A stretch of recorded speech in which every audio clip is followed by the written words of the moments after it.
Là, ce sera pas un direct très long, ce sera un direct peut-être pas expéditif, mais assez bref, mais précis sur certains éléments que nous vivons.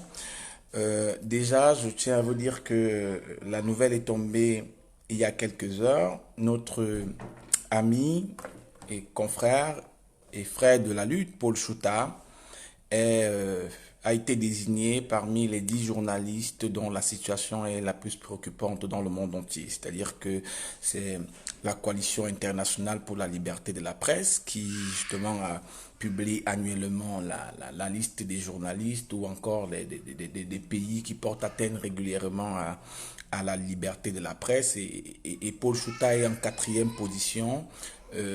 Il est précédé par le journaliste Jamal Khashoggi, que vous connaissez pour certains qui suivent l'actualité, ce journaliste saoudien qui a été tué en Turquie récemment. Nous avons notre confrère tanzanien, Razani, qui est également sur la liste en deuxième position, et un Mexicain, Juan Pardina. C'est la preuve que le travail que nous sommes en train de faire, ce travail de médiatisation, ce travail de dénonciation, ce travail de critique par rapport à la dictature génocidaire de M. Biya porte ses fruits. Cela veut simplement dire que au-delà du Cameroun, il y a des gens qui entendent nos voix, qui entendent nos cris, qui entendent nos douleurs. C'est pour ça qu'il ne faut pas vous lasser de résister par rapport au système Biya. Il ne faut pas penser que toutes les dénonciations que vous faites sur les réseaux sociaux, tous vos cris d'alarme, tous vos mails que vous envoyez, tous vos coups de téléphone que vous passez régulièrement lorsqu'on vous demande de passer ces coups de fil sont vains. C'est la résistance. Et il faut savoir qu'aucun changement, aucune transformation d'une société ne s'est produit sans influence extérieure, c'est-à-dire que les changements en interne sont toujours la conjonction de plusieurs dynamiques, les dynamiques endogènes et les dynamiques exogènes. Donc ces dynamiques exogènes, notamment le fait que Paul Chouta soit classé parmi les journalistes justement qui méritent le plus d'attention par la communauté internationale participe justement actuellement de notre travail de mise à nu de la dictature sanguinaire de M. Biya. C'est très important de le dire et il va falloir justement continuer à mobiliser nos efforts pour obtenir la libération de Paul Chouta qui est quelqu'un qui a pris sur lui le risque de critiquer en pleine tyrannie un pouvoir qui est hostile à tout débat démocratique ou à tout débat contradictoire. C'est essentiel ce travail, mais déjà il faut féliciter tous ceux qui se mobilisent depuis son arrestation il y a quelques mois autour de cette question. Ça montre que notre travail paye et bientôt on peut espérer que ces pressions vont au moins aboutir à la libération de Paul Chouta qui est aujourd'hui détenu à la prison principale de Kondengui, c'est-à-dire que Paul a été transféré le week-end dernier de la prison centrale de Kondengui où il était détenu vers la prison principale de Kondengui avec 55 autres personnes et dans cette prison se trouvent Maurice Kamto et tous les membres de la coalition. C'est l'occasion pour moi ici de relever toute la gravité de la détention des prisonniers du MRC aujourd'hui. Les avocats n'ont toujours pas accès à ceux qui ont été enlevés et déportés au secrétariat d'État à la Défense, qui est en réalité une prison militaire. Et ils sont torturés là-bas dans l'anonymat. C'est des violations très graves à la fois des lois de la République, mais également de la Constitution et des lois internationales, notamment la Convention internationale contre la torture, ratifiée par le gouvernement du Cameroun. Et on ne sait pas jusqu'ici quel est leur état de santé physique et mental. D'après ce que nous avons appris ce jour du communiqué du Bureau national du porte-parole, c'est que certaines personnes qui ont subi justement cette barbarie de ce régime seraient actuellement internées dans des hôpitaux à la suite des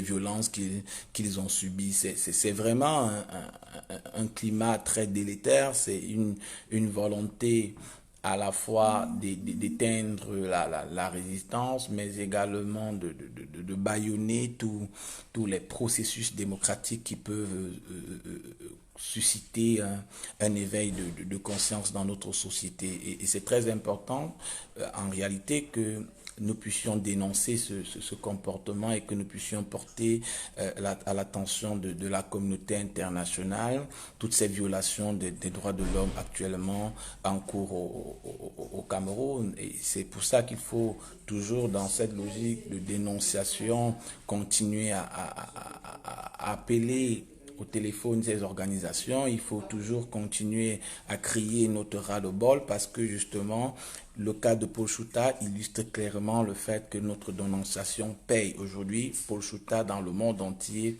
cette année fait partie des 4 journalistes. Il est le 4e journaliste dont la situation est la plus préoccupante dans le monde entier. C'est très important.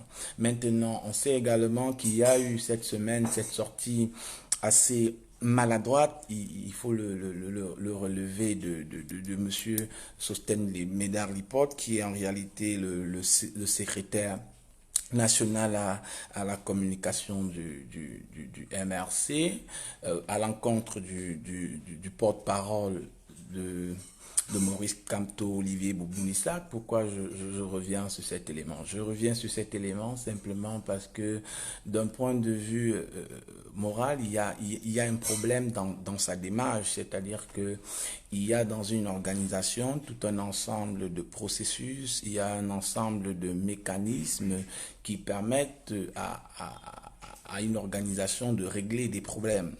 Donc, M. Médard Lipote n'avait justement pas besoin de porter sur la place publique un problème qui en réalité pouvait être résolu en interne. C'est-à-dire qu'il ne fait pas seulement une offense à Bibou Nissak, mais il fait une offense à l'organisation de manière générale. Donc il faut s'attendre forcément, et je peux vous le dire, que c'est presque certain, il faut s'attendre à ce que le MRC le recadre ou fasse éventuellement une mise au point. C'est là maintenant tout le problème que nous avons dans nos sociétés. C'est-à-dire qu'à un moment donné, des gens peuvent faire passer leur frustration personnelle au-dessus de toute la lutte. C'est-à-dire que c'est parce que tel a une visibilité que moi je n'ai pas, que je peux m'engager à s'aborder non pas seulement son travail, mais le travail collectif qui est mené. Et c'est pas seulement au Cameroun que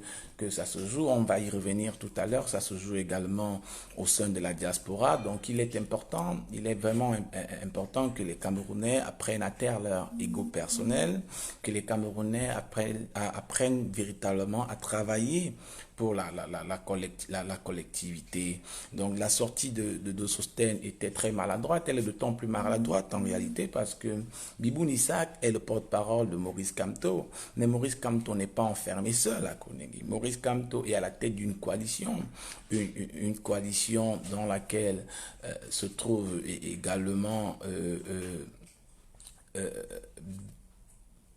Christian Pendé-Koka, une coalition dans laquelle se trouvent Paul Rikingue, Albert Zongan et Valsero. Donc la position naturelle d'Olivier Boubonissak ne peut que l'autoriser à parler du MRC et des détenus politiques. Ce n'est pas une usurpation de titre, non, c'est simplement parce que dans la situation de porte-parole de Maurice Kamto, il est obligé de parler à la fois de Maurice Kamto, mais également des autres détenus politiques, parce qu'ils sont dans une coalition. C'est essentiel de le relever, ce qui fait en sorte que d'un point de vue intellectuel, la démarche de Sosten pose beaucoup de problèmes à ce niveau. Le deuxième élément, c'est qu'on ne peut pas parler de Maurice Kamto sans parler d'Albert Zongan, de Christian Pendé-Koka, tout comme on ne peut pas parler de Christian Pendé-Koka ou de Valsero sans parler de Maurice Kamto. Donc ce sont en fait des affaires qui sont jointes et Bibou Nissak est clairement dans son rôle en tant que porte-parole. Et il faut le dire, la nature a horreur du vide, c'est-à-dire que l'ascension figurant de Maurice, d'autant pour moi d'Olivier Bibounissa dans l'opinion publique relève également du fait que c'est comme je le disais hier, c'est un bon client, c'est quelqu'un qui a justement la parole fluide, c'est quelqu'un qui a de la suite dans les idées. Et pour tout journaliste, c'est-à-dire que les gens n'invitent pas forcément, et je suis journaliste, je peux vous le dire, les journalistes ne prennent pas quelqu'un simplement parce qu'il est beau ou parce qu'il a un titre. Les journalistes prennent également des gens parce qu'il peut créer l'audimat. Et quand on crée de l'audimat, ça donne une visibilité à la fois à la radio ou à la télé, ou encore ça crédibilise le journal. Donc, Bibounissa et son équipe, parce qu'il faut le dire, il travaille aujourd'hui en équipe, c'est pour ça qu'on parle du Bureau national du porte-parole. Bibounissa a créé un espace dans lequel il a réussi non seulement à redynamiser le statut de porte-parole dans notre société, mais également il donne une certaine visibilité à la résistance. Donc s'attaquer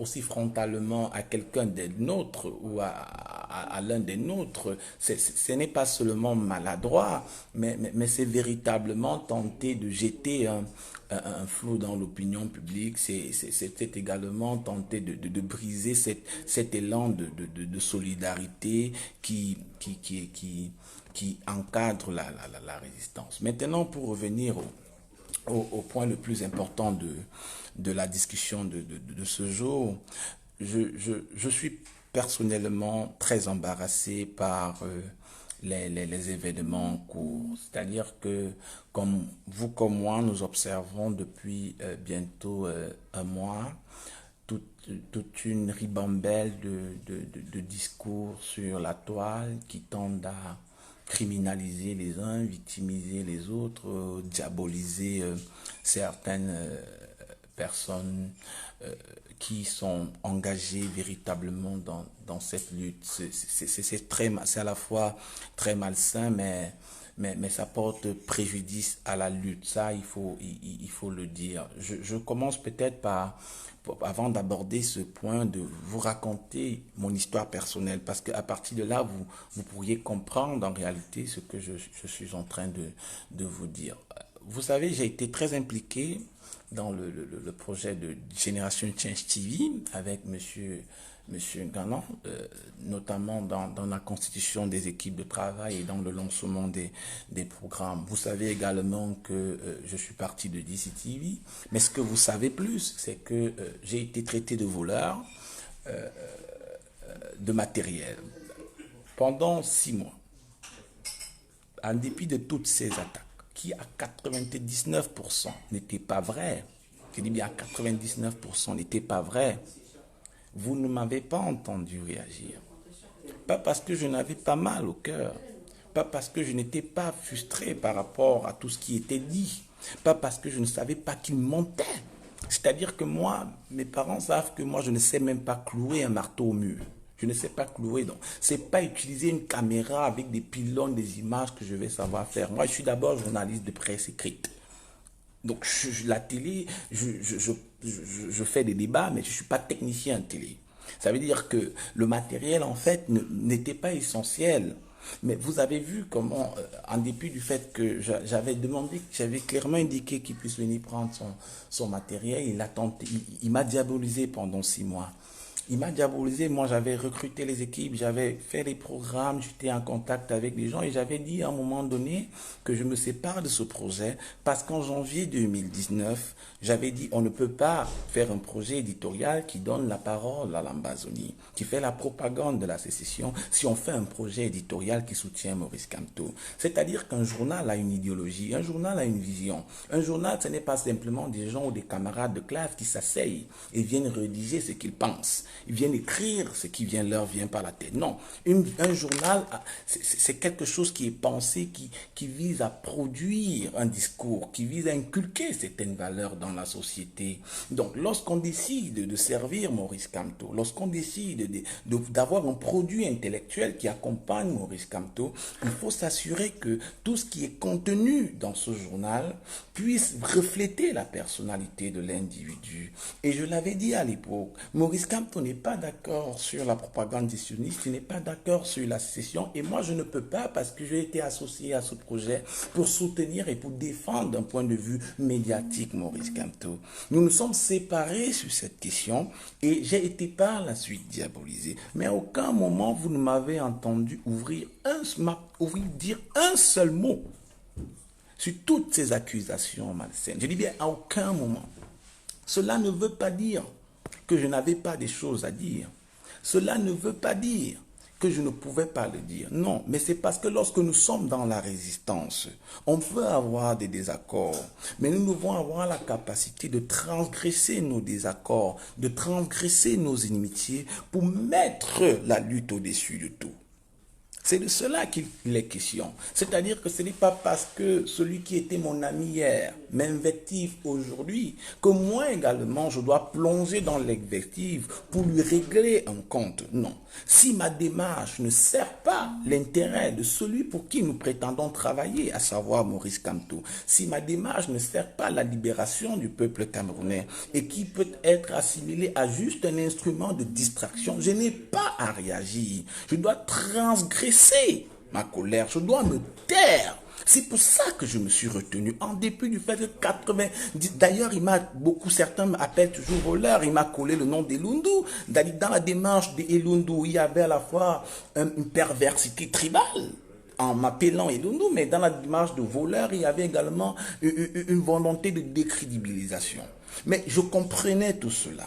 Mais je ne pouvais pas m'engager dans ce combat. Je ne pouvais pas le faire parce que je savais que c'est la lutte qui allait prendre un coup. Je savais très bien que cet affrontement pouvait faire perdre beaucoup de temps, beaucoup d'énergie, pouvait nous distraire et peut-être nous n'aurions pas atteint cet objectif. J'ai pris sur moi d'encaisser tout cela. Pas parce que je ne pouvais pas réagir, pas parce que je n'ai pas la force. Et vous estimez très bien que j'ai une très grosse influence à plusieurs niveaux. Mais je ne pouvais pas m'allier aux ennemis de Ngana pour le détruire. Pourquoi je vais le faire? Même si je ne partage pas certains points, des actions, des discours qui prônent des logiques, je ne peux pas m'allier à ces ennemis. Quel est l'objectif?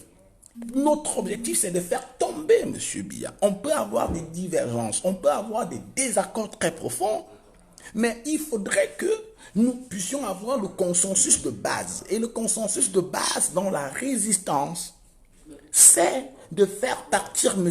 Biya. Tous nos actes, tous nos gestes, toutes nos idées doivent converger vers cet objectif. C'est de cela qu'il est question. Parce que quand vous, qui appartenez au même camp, vous vous battez ensemble, c'est Paul Biya qui boit du petit lait à Etoudi. Il faut le savoir. C'est Biya qui boit du petit lait à Etoudi. Et il va vous donner des armes. Il va vous donner des armes. Il va renforcer vos divergences. Il va s'assurer que vous soyez toujours en train de vous battre. Parce qu'il sait que autant vous perdez du temps à chercher à savoir qui est le plus intelligent, qui est le plus beau, qui a créé telle organisation, qui a organisé tel événement, autant vous battez à affirmer vos égos, il gagne en temps et il prolonge sa longévité au pouvoir. Cela lui donne les moyens de pouvoir justement commencer à contacter ses lobbyistes, comme il est en train de le faire aux États-Unis. Mais vous n'avez pas la possibilité de contrecarrer ces actions parce que vous êtes distrait à vous autodétruire. C'est-à-dire que nous sommes aujourd'hui, espérons que c'est de courte durée, nous sommes aujourd'hui dans une dynamique où on assiste à une autodestruction de la résistance. Je vais vous expliquer des faits dont vous n'avez pas connaissance tout à l'heure, mais des faits qui sont excessivement graves et qui traduisent en réalité cette psychologie qui est presque collective chez les Camerounais, c'est-à-dire cette tendance à vouloir toujours parler de soi, toujours s'afficher, toujours parler de soi, toujours s'afficher pour tirer des lauréats. La résistance, c'est pas le Congo ça, c'est-à-dire que il ne faudrait pas que le nombre de vues que vous avez sur Facebook vous fait croire que vous êtes très important ou que vous apportez quelque chose d'essentiel. Non, votre apport non essentiel, c'est votre capacité à mener des actions qui convergent vers l'intérêt général. Vous pouvez avoir 100 000 vues sur Facebook, mais si votre discours n'est pas essentiel, ne participe pas à la formation idéologique et intellectuelle de l'opinion publique, ne participe pas à renforcer les convictions idéologiques, ne participe pas à créer le coefficient d'indocilité, vous ne serez d'aucune utilité pour la lutte. C'est de cela qu'il est question. Il est important que les uns et les autres soient plus focalisés sur l'objectif qui est celui de dégager M. Biya, plutôt que de vouloir afficher leurs ambitions personnelles au détriment de la résistance. Parce que de quoi il est question? Des gens sont en train de se battre pour des égaux. Je dis bien pour des égaux. Pour des égaux, ils se battent pour savoir qui est plus intelligent et qui a fait quoi. Alors qu'au même moment, Maurice Kamto est en détention. Celui qui a le plus sacrifié dans cette lutte, ce n'est ni vous, ce n'est ni moi, mais c'est M. Kamto Maurice. Et il faut toujours le marteler aux gens. Il faut toujours le marteler aux gens. Lui, jusqu'ici, n'a encore voulu rien revendiquer. Au contraire, on lui retire même le peu qu'il a pu. On lui retire même le peu qu'il a pu apporter à ce peuple. Mais il ne s'en vante pas. Il ne mène aucune bataille. Même sur Bakassi, on a même réduit son travail sur Bakassi. Vous n'avez pas vu Maurice Kamto broncher. Vous n'avez pas vu Maurice Kamto revendiquer un quelqu'un rôle majeur dans le dossier Bakassi, en dépit du fait qu'on l'a méprisé. Pourtant, nous connaissons tous, et je le raconte dans mon livre Membas sur la démocratie, Maurice Kamto a été convoqué alors qu'il était dans un amphi à l'université de Douala, parce que le Cameroun s'était référé dans un cabinet à Paris. On leur a dit non. Vous avez quelqu'un au Cameroun qui va venir le faire. Aujourd'hui, Kamto est en prison, au lieu que nous déployons toute notre énergie pour le faire sortir cet homme qui nous permet et qui vous permet aujourd'hui d'avoir des vues sur Facebook. Parce que c'est de ça qu'il est question. Avant que Kamto ne se sacrifie pour ce peuple, pour notre peuple, vous étiez presque pour la plupart inconnus de la résistance. Il faut se le dire. Vous venez d'où? Vous sortez d'où aujourd'hui?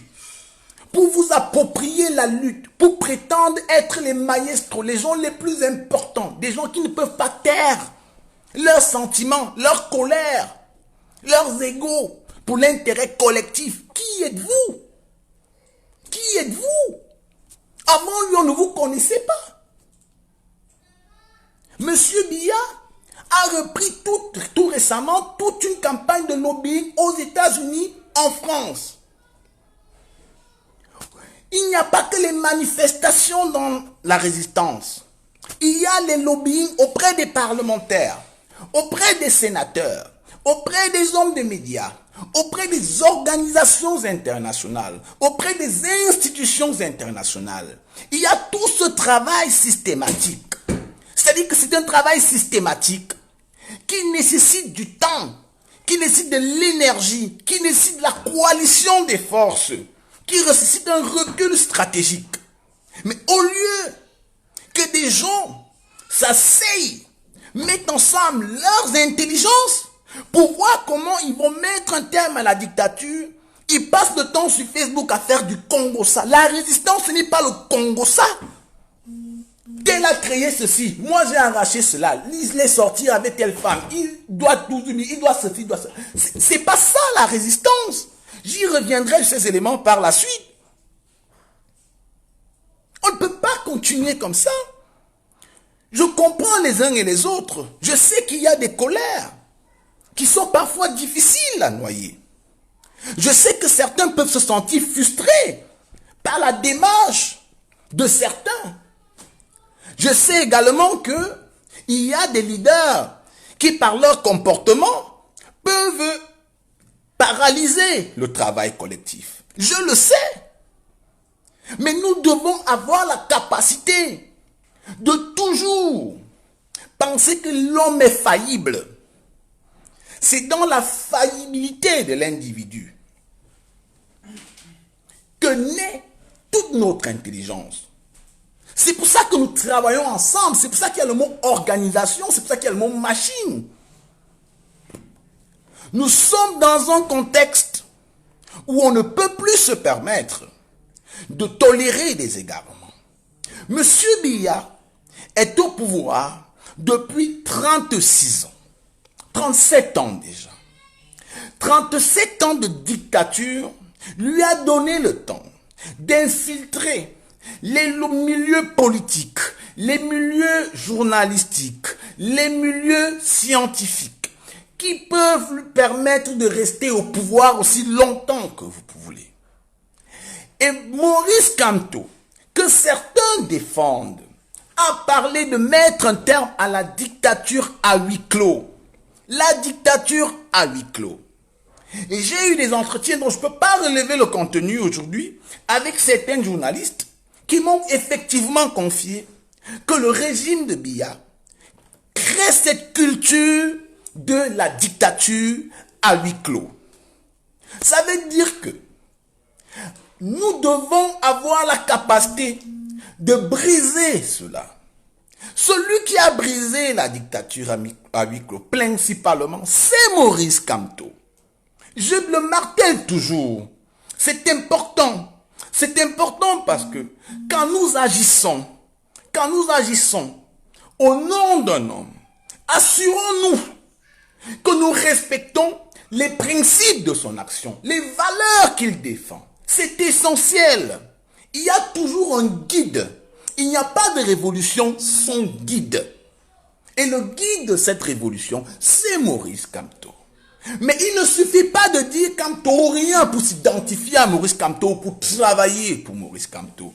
Si vous prétendez travailler pour Maurice Kamto et que vous prônez des valeurs qui sont aux antipodes de ces valeurs, c'est-à-dire le travail, l'amour du prochain, je ne prends que ces deux. Vous ne ressemblez pas à Maurice Kamto.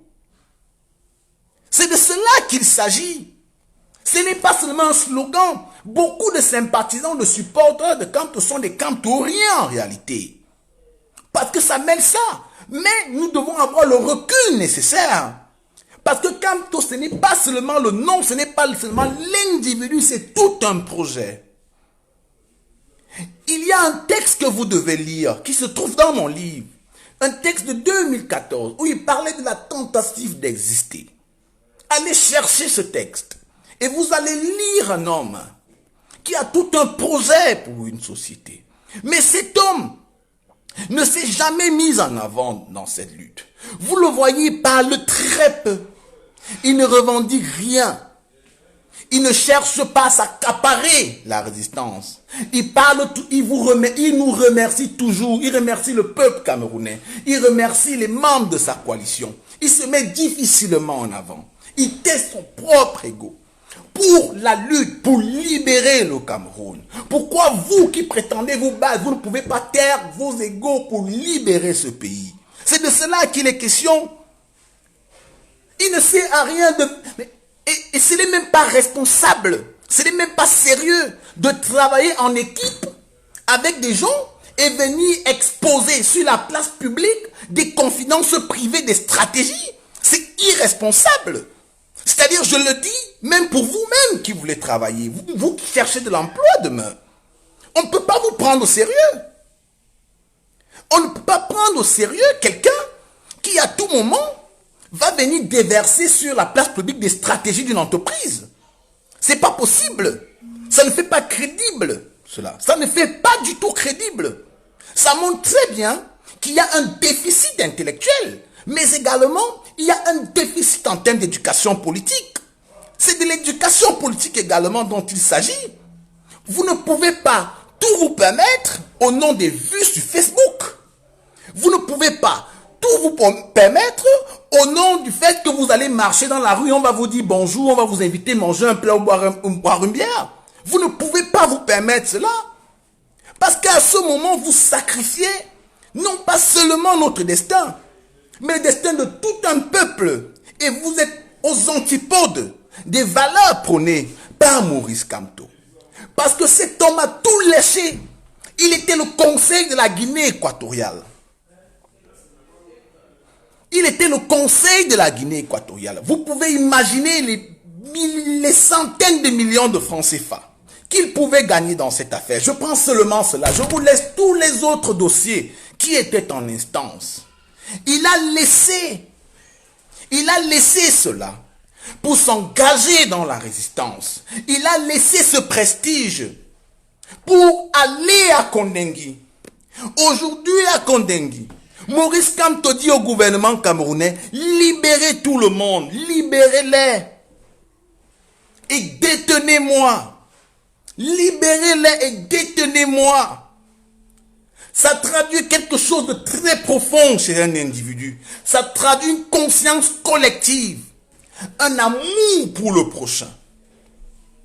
Il faut aimer l'autre quand on fait cette résistance. Parce que Biya a construit ce pays sur la haine.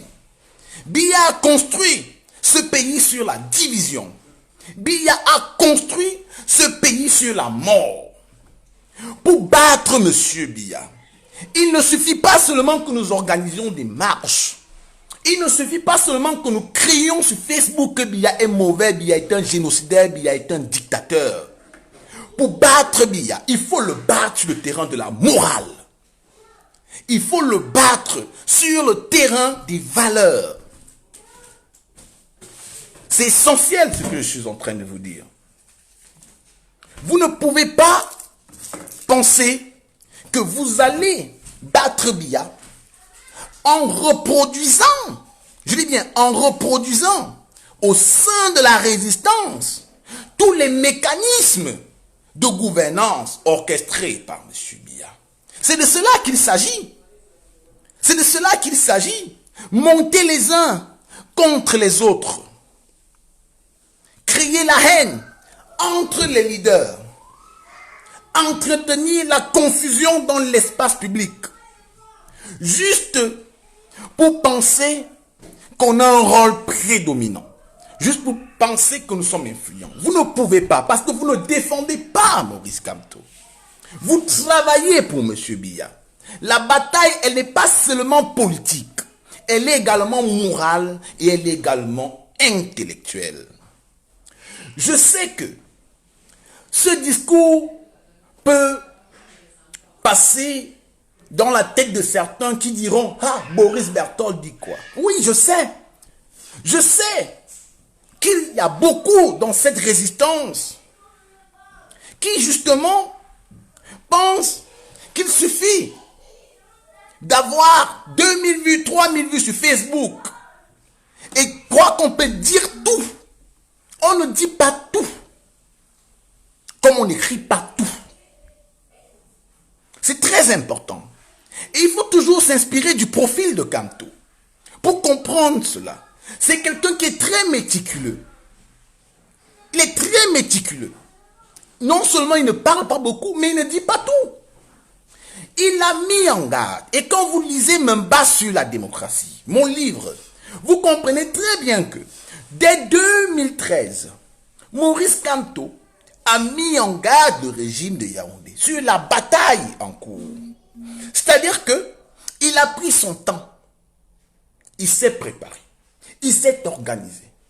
Il a construit une machine. Nous revendiquons aujourd'hui notre identité à Maurice Kamto. Beaucoup d'entre nous ne sont pas membres du MRC, mais nous soutenons Kamto. Mais pourquoi nous soutenons Maurice Kamto? En vérité, nous soutenons Maurice Kamto parce qu'il nous a séduits, à la fois politiquement et idéologiquement. Parce que le monsieur, il a quelque chose qu'on aimerait voir naître dans ce pays. C'est pour ça que nous le soutenons. Beaucoup de Camerounais qui ne sont pas pour MRC soutiennent la figure de Kamto. Mais si nous soutenons la figure de Kamto, nous devons nous assurer que tout ce que nous faisons, je dis bien tout ce que nous faisons, concourt justement à servir cet homme. Parce que l'enjeu en réalité, et c'est essentiel ce que je vais vous dire, l'enjeu pour Maurice Kamto n'est même pas principalement d'arriver à étudier, mais c'est de former, de préparer des jeunes Camerounais qui vont épouser des valeurs aux antipodes de cette dictature génocidaire et qui, à l'avenir, vont construire une nouvelle république. C'est de cela qu'il s'agit. Lorsqu'en décembre 2018, Maurice Kamto dit, il va apprendre aux Camerounais à s'aimer eux-mêmes. Les Camerounais doivent apprendre à s'aimer eux-mêmes. Il le dit dans son discours, que la résistance, justement, vise à créer une nouvelle société où les gens auront confiance les uns avec les autres, où tu pourras demander quelque chose à ton frère sans avoir peur qu'il ne te rembourse pas, où vous pourriez aller ensemble sur le terrain de la lutte et vous sentir protégé. Ce n'est pas seulement une question de pouvoir à ce niveau, c'est une question de société, c'est une question structurelle qui se joue à ce moment. C'est-à-dire que nous sommes dans une société, notamment la société construite par M. Biya, où les Camerounais se haïssent, où les Camerounais se détestent. Il le sait. Et il dit, vous résistez parce que la résistance va créer cet amour. C'est ça l'essence du terme tontinard. Et c'est important. C'est-à-dire que les gens disent tontinard, tontinard, parce que dans cet esprit de tontinard que nous avons développé dans cette résistance, il y a cette solidarité. Cette solidarité qui est née, cet amour les uns pour les autres, que nous construisons au quotidien, ces amitiés, et que nous ne pouvons pas détruire pour nos luttes personnelles. Nous ne pouvons pas nous le permettre. Nous ne devons pas nous le permettre. Défendre Maurice Kamto, c'est également emprunter les chemins de la spiritualité qu'il est en train de tracer. Et c'est essentiel. La révolution, c'est pas le Congo ça. Même si je comprends la colère des uns, des gens peuvent être fâchés. Vous avez raison. Et c'est justement pour ça. Et c'est l'occasion de le souligner ici. De féliciter le travail de Maître Amédée Touko. Je rappelle que Maître Amédée Touko est celui qui est venu à Londres chercher le matériel de M. Ngana. Donc c'est quelqu'un qui a un désir de ne pas voir les fils de cette révolution s'entretuer. Parce qu'en tant qu'ancien de la lutte politique, il comprend très bien quels sont les enjeux. Lorsque Kémy Séba dit que M. Biya est le Lionel Messi de la corruption, c'est pas un jeu. Il ne faut jamais sous-estimer les capacités de corruption de ce régime. Si vous regardez très bien, il y a tout un masque sur la situation du Cameroun dans les médias français. Mais c'est d'abord parce que c'est une société très corrompue. Quand vous avez en face de vous un tel régime, vous devez avoir la force de vous déployer intellectuellement. C'est essentiel. Maître Amédée Touko a engagé une médiation entre les différentes parties de la base. Je puis vous confier aujourd'hui que moi j'ai suivi cette médiation de très près. Je puis vous confier que je connais très bien tout ce qui se joue. Je ne vais pas ici faire le procès des uns et des autres, mais je sais personnellement qu'il y a clairement des gens qui se sont donnés pour mission de s'aborder toutes les étapes de la réconciliation. Je dis bien toutes les étapes. Jusqu'à hier nuit. Je dis bien jusqu'à hier nuit. C'est clairement inadmissible. Je dis bien inadmissible et inconcevable. Je n'entre pas dans les détails ici. J'en appelle au bon sens des uns et des autres. J'en appelle au bon sens des uns et des autres. J'appelle ici chacun à prendre ses responsabilités. Des tractations sont toujours en cours. Je dis bien, une rencontre de dernière minute a été annulée simplement parce que des gens sont véritablement dans une entreprise de sape. Je dis bien, dans une entreprise de sape. Et ils ne sont pas très nombreux. Ils ne sont pas très nombreux. Mais j'ai beaucoup de respect pour le travail qu'ils font. Ils fournissent beaucoup d'efforts dans cette résistance. Mais il ne faudrait pas que leurs égos, leur volonté de tuer, leur volonté de s'afficher soient au-dessus de cette lutte. Nous ne pouvons pas l'accepter. Nous ne pouvons pas l'accepter. Je ne suis pas ici pour faire le procès des uns et des autres. Ça ne sert à rien de révéler des discussions en interne. Pour l'instant, non. Nous ne sommes pas à ce niveau. Nous sommes au niveau où les uns et les autres doivent prendre leurs responsabilités. Les uns et les autres doivent savoir quelle est leur mission. Frantz Fanon disait, chaque génération doit dans une relative opacité découvrir sa mission, la remplir ou la trahir. Quelle est la nôtre? Quelle est la vôtre? La nôtre, en réalité, c'est de libérer ce pays. Mais si la nôtre, c'est de libérer ce pays, qu'est-ce que nous faisons? Qu'est-ce que nous faisons pour libérer ce pays? Nous n'allons pas libérer le Cameroun en voulant arracher telle organisation à l'autre, en prétendant que c'est moi qui ai créé ça, en disant que lui, il a été orgueilleux. Non, nous ne pouvons pas. Nous ne pouvons pas continuer dans ce sens. Nous devons avoir la force, je dis bien la force. Il faut trouver ça en vous. Il faut trouver cette force. Que vous soyez chrétien, que vous soyez musulman, que vous soyez hébreu, juif, il y a de l'amour. Et dans l'amour, il y a toujours l'énergie, la force de pardonner et d'aller de l'avant. Vous avez cela en vous. Ne laissez pas la haine dominer votre engagement pour la lutte. Ne laissez pas la colère obscurcir tous les efforts que vous avez déployés jusqu'ici pour paralyser M. Biya. C'est le lieu ici également de féliciter tout ce travail. Que ce soit le Conseil des Camerounais de la diaspora, que ce soit la base, que ce soit toutes ces organisations et autres, les Amazones, qui font un travail superbe, ces Amazones.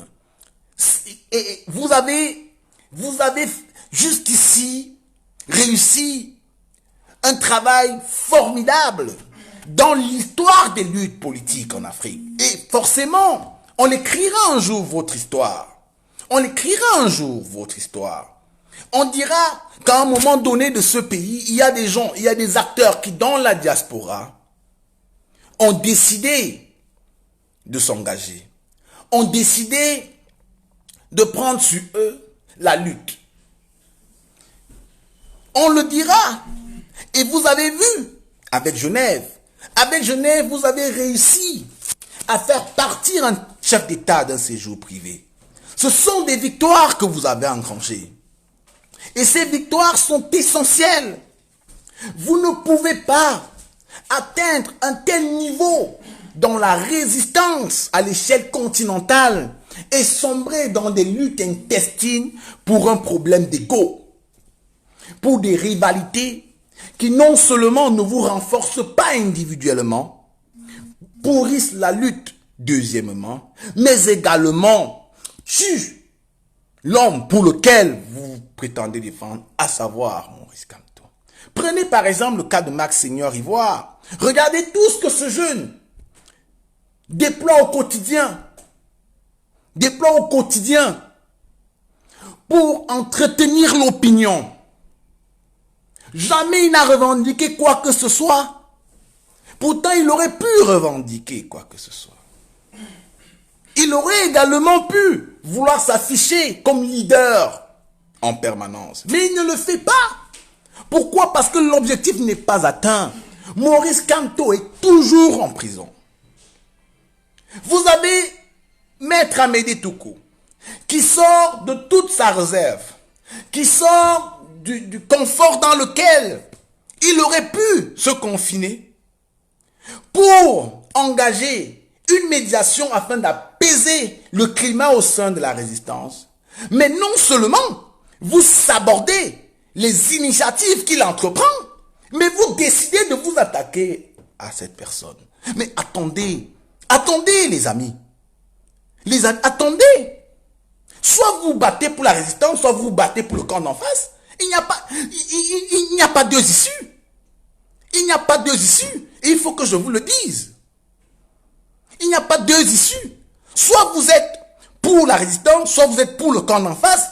Et si vous posez des problèmes à la résistance, ça montre clairement qu'il y a des interrogations à avoir. On ne peut pas continuer dans cette logique. On ne peut pas continuer à penser que des individus ne peuvent pas s'asseoir pour discuter de l'avenir d'un pays parce qu'ils veulent absolument éliminer telle personne, telle personne, telle personne dans la résistance. Non seulement c'est ingrat, mais c'est méchant. C'est méchant parce que vous ne faites pas en réalité du mal à tout ce que vous prétendez combattre. Non, c'est pas à eux que vous faites du mal. Ces gens seront dans la lutte et sont dans la lutte. Vous faites du mal au peuple camerounais. Vous faites du mal à tous ceux qui vous regardent au quotidien, qui dépensent leurs gigas, qui sont rentrés du travail, sont fatigués, mais prennent le temps de vous écouter. Parce qu'ils veulent voir des jeunes qui rêvent. Ils veulent comprendre quelles actions seront menées pour la libération du Cameroun. Vous faites du mal à tous ces prisonniers, ces détenus politiques qui sont torturés au CED. Et dans leur torture, au plus profond de leur cachot au CED, ils se disent que vous travaillez pour eux. C'est à eux que vous faites du mal en réalité. Ce n'est pas à ceux que vous prétendez attaquer. Vous faites du mal à Maurice Kamto, qui est calme dans sa cellule. Et c'est très bien que, à l'extérieur, ce peuple dont il a travaillé à éliminer le cœur, se bat pour sa libération. Ce n'est certainement pas ceux que vous prétendez attaquer, que ce soit le camp en France, en tout ce monde-là. Non, ce n'est pas eux, vous ne faites pas du mal entre vous, vous faites du mal à ceux que vous prétendez défendre.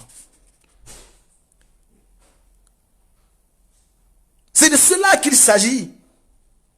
Vous ne pouvez pas tuer cette résistance au nom de cet égo. Mais vous pouvez en être sûr, nous n'allons pas laisser ça prospérer.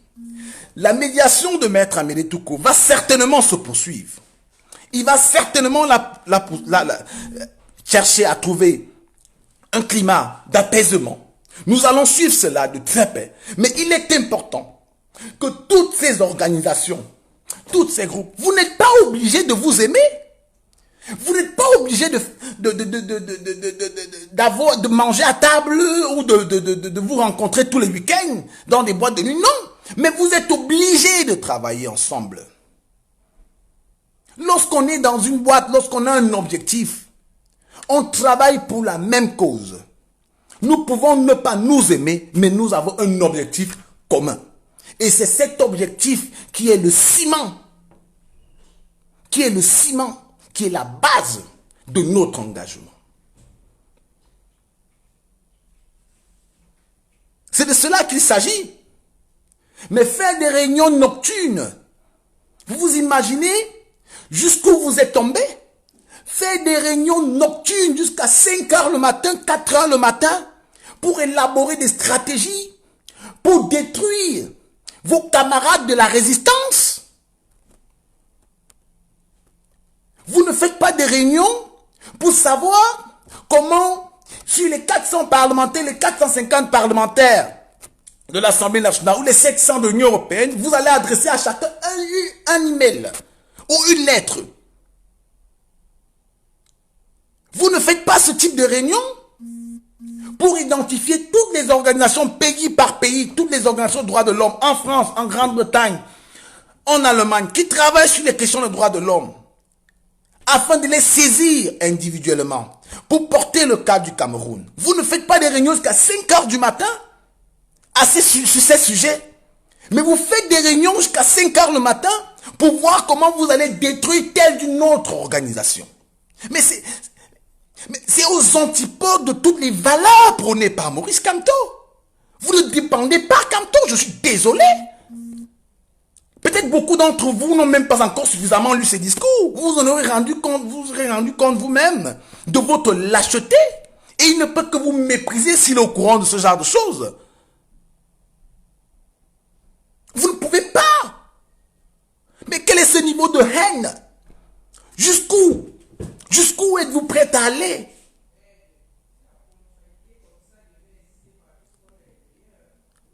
Jusqu'où êtes-vous prêt à aller? Dans ce désir mortifère, dans cette volonté d'extermination de l'un. Qu'est-ce qui vous différencie de M. Biya? Qu'est-ce qui vous différencie de M. Biya? Si vous cultivez entre vous autant de haine, autant de jalousie, M. Biya fonctionne à partir de ce logiciel. Qu'est-ce que vous apportez dans la résistance? Maurice Kamto n'a pas renversé, ne cherche pas à renverser le régime de Biya pour reproduire un régime comme celui de Biya. Un régime fasciste, un régime méchant, un régime violent, un régime barbare. Mandela l'avait dit. Je n'ai pas renversé l'apartheid pour créer un racisme anti-blanc. Je le paraphrase à ce niveau. En quoi est-ce que vous êtes différent de M. Biya lorsque pour vos intérêts personnels, vous pouvez tuer toute une résistance? Voilà un homme qui est prêt à vendre tout le Cameroun pour rester au pouvoir. Je dis bien tout le Cameroun. Vous avez ces cartes qui sont sorties sur les achats des terrains chinois. C'est une catastrophe. Il a reçu Jovic sur les mines de l'Est. Récemment, c'était les Britanniques sur l'électricité. Voilà un monsieur qui est prêt à brader tout un pays simplement pour se maintenir au pouvoir. En quoi est-ce que vous qui êtes prêt à tuer toute la résistance, vous êtes différent de M. Biya? Non. Nous voulons d'autres types d'individus pour conduire les destinées de ce pays. C'est pour ça que nous sommes dans cette résistance. Mais pour être comme ça, il faut avoir de l'amour. Il faut mettre l'amour, le pardon au centre de vos actions,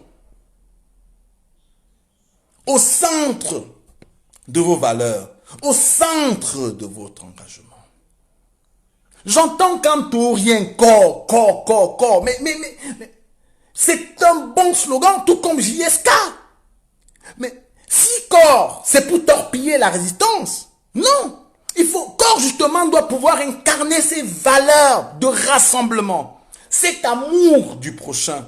C'est de cela qu'il s'agit. C'est de cela qu'il s'agit. Battez-vous pour être comme Kamto, pour donner cette envie à ces jeunes qui vous regardent tous les jours, qui prennent du temps avec leur giga, pour vous suivre, pour vous écouter. Ces gens qui prennent des risques pour aller manifester dans les rues, qui sont aujourd'hui emprisonnés. Ces messieurs, ces femmes qui laissent leur travail en Europe, en France, en Allemagne, en Italie, pour aller manifester avec vous à Genève, ou encore pour venir, comme le 18 mai, à Paris. Donnez-leur cet espoir. Continuez à les entretenir. Et on ne les entretient pas en passant son temps à se régler des comptes sur les réseaux sociaux.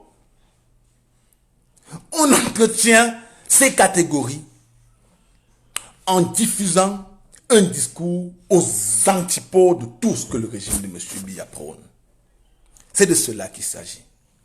Je tiens à vous dire, et je suis en train de terminer ce direct, parce que Marc Senior va prendre la parole d'ici quelques minutes, je tiens à vous dire que Maître Touko va poursuivre les négociations pour obtenir un minimum un protocole d'accord. J'ai entendu récemment, et c'est ça qui m'a le plus offusqué, des sanctions et l'expulsion à titre d'exemple d'un combattant comme Brice Nietzsche. C'est-à-dire que il faut avoir un peu de décence dans la vie. Même si vous êtes fâché, même si vous êtes en colère, il y a des comportements qu'il faut éviter. Brice Nietzsche a 35 ans de résistance. Eh bien, 35 ans. Si Brice Nietzsche voulait de l'argent, il aurait été acheté par le régime. depuis des décennies. Des gens qui ont sacrifié toute leur vie, je dis bien toute leur vie, au service de cette lutte. Ça, il faut le remettre. Parce que ce peuple est tellement méchant, ce peuple est tellement ingrat, qu'il ne sait même pas reconnaître ceux qui savent se battre pour lui. Et il y a des choses, qu'il faut dire. J'entends l'expulsion de... C'est maladroit, les amis. C'est maladroit, les amis. Il faut respecter ceux qui s'engagent. C'est très maladroit. Il faut respecter ceux qui s'engagent. Vous pouvez ne pas les aimer. Vous pouvez ne pas les aimer, mais vous devez les respecter. Parce que ce sont des gens qui peuvent vous conduire à déceler les pièges de ce régime que vous ne connaissez pas, que nous ne connaissons pas. Que nous ne connaissons pas. L'expérience est essentielle. Maurice Kamto aujourd'hui a pu paralyser ce pouvoir. Il a été critiqué d'avoir été membre d'un gouvernement. Mais ce qu'on ne dit jamais, c'est que Maurice Kamto est entré au sein du gouvernement parce qu'il fallait valider simplement l'accord de Bakassi. Parce que son homologue nigérien avait grade de ministre. Il fallait valider cela. Il fallait valider cela. Et il a été nommé. Il a dû déceler les failles de ce pouvoir. On aura besoin de tout le monde dans cette résistance. Je dis bien de tout le monde dans cette résistance. Mais les gens doivent apprendre à se parler. Vous devez apprendre à vous parler. Vous devez recréer l'amour entre vous et non la haine. C'est de cela qu'il s'agit. Vous ne pouvez pas continuer à vouloir vous entretuer. Vous ne pouvez pas continuer à vouloir réduire à néant ceux qui travaillent avec vous. Nous devons avoir le courage de dire aux uns et aux autres, nous avons fait des erreurs. Nous avons posé des actes qui peuvent ne pas avoir plu à certains. Tous les différents camps ont leur tort. Je l'ai dit. Je sais également qu'il y a un camp qui a résolument torpillé la médiation de Maître Ko. Je l'ai dit. Mais il n'y a pas de problème. Parce que les gens ont forcément des douleurs également.